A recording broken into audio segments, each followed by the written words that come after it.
Mr. Joe Morgan and Susan Morgan have been married long enough to have children, but their married life hadn't borne any fruit. But the situation now got changed and are now waiting for a delivery. When the scene of delivery went out of their reach, Mr. Joe Morgan rushed to a hospital and wanted Dr. Andrew Manson, a newly qualified doctor, to be in his house. Dr. Andrew Manson, a promising soul having his own perceptions on marriage and love, is now at Morgan's house with Susan's mother and a midwife. Besides, he promised the most expectant family that everything would be all right. It was hours of hard struggles. When the first rays of the day crept in, Susan gave birth to a child. Then an hour elapsed. It was a long, harsh struggle. Then, as the first streaks of dawn strayed past the broken edges of the blind, the child was born, lifeless. It was the beginning of a new day when the streaks of dawn strayed past broken edges of the blind. Broken edges of the blind, that means the light was coming and spreading over the darkness. The child was born, but it was born lifeless. As he gazed at the still form, a shiver of horror passed over Andrew. After all that he had promised, he had promised that everything would be all right, but the child is now lifeless. How can I inform this mother? How can I inform this grandmother? How can I inform the friend, Joe Morgan, who was still working outside? His face, heated with his own exertions, chilled suddenly. He hesitated, torn between his desire to attempt to resuscitate the child and his obligation towards the mother. What should I do first?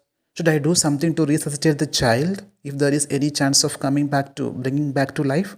Or should I check the mother who is now almost lying paralyzed? Whom should I care more? Who was herself in a desperate state?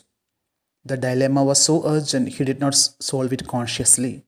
Blindly, instinctively, he gave the child the nurse and turned his attention to Susan Morgan, who now lay collapsed, almost pulseless, and not yet out of ether. Ether is anesthesia. She was still under the clutches of anesthesia. She was not knowing what was going around her, upon her side. His haste was desperate. Doctor was in a desperate, disappointed mood, a frantic race against her ebbing strength. It took him only an instant to smash a glass ampule and inject the medicine. Then he flung down the hypodermic syringe and worked unsparingly to restore the flaccid woman.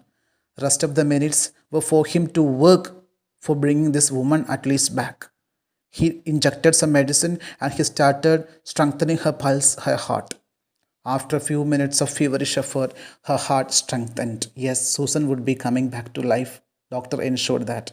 He saw that he might safely leave her. He swung round in his shirt sleeves, his hair sticking to his damp robe. By the time he was completely sweating. Where's the child?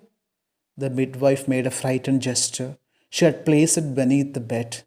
The child was given to this midwife, and now the doctor thinks that this is time for me to check the child if there is any chance of bringing back to life. So he wants the child and he asks, where's the child? And the midwife, having understood that the child was lifeless, she had already placed the child beneath the bed somewhere because she knew that that was dead. In a flash, Andrew knelt down, fishing amongst the sodden newspapers below the bed. He pulled out the child, a boy, perfectly formed. The limp, warm body was white and soft as tallow. The cord, the umbilical cord, hastily slashed, lying like a broken stem. The skin was of lovely texture, smooth and tender. The head lolled on the thin neck. The head was lying to one side because it was lifeless. The limbs seemed boneless. A perfectly formed baby boy, lifeless.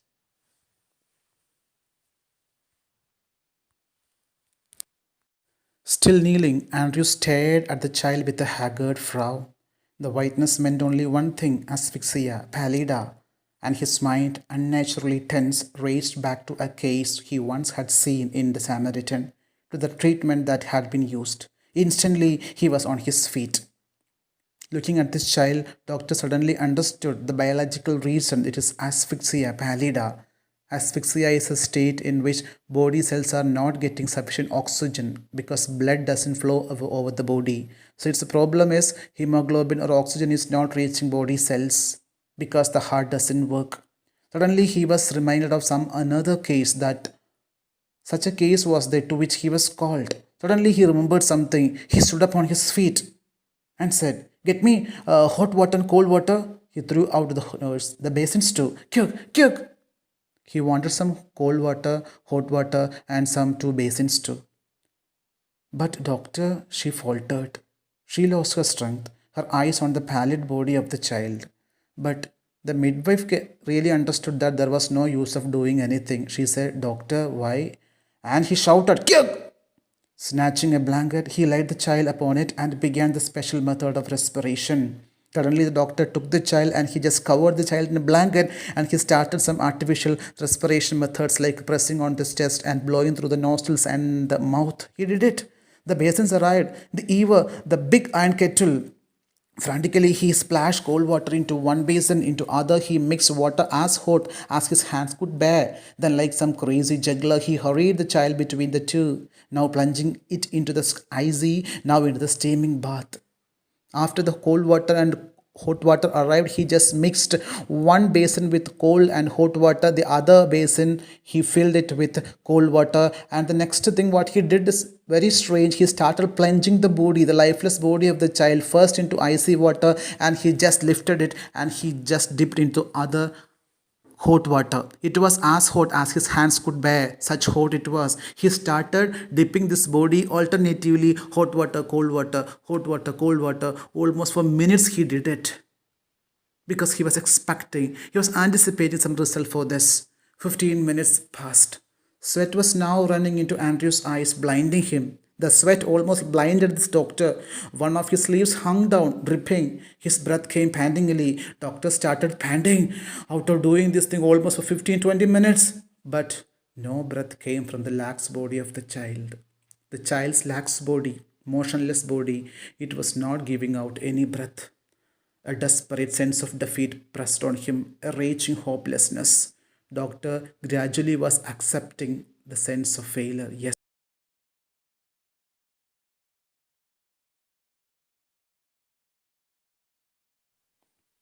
And then, as by a miracle, the pygmy chest, the small chest of the child, which his hands enclosed, gave a short, convulsive heave, dip, another, another, and turned giddy.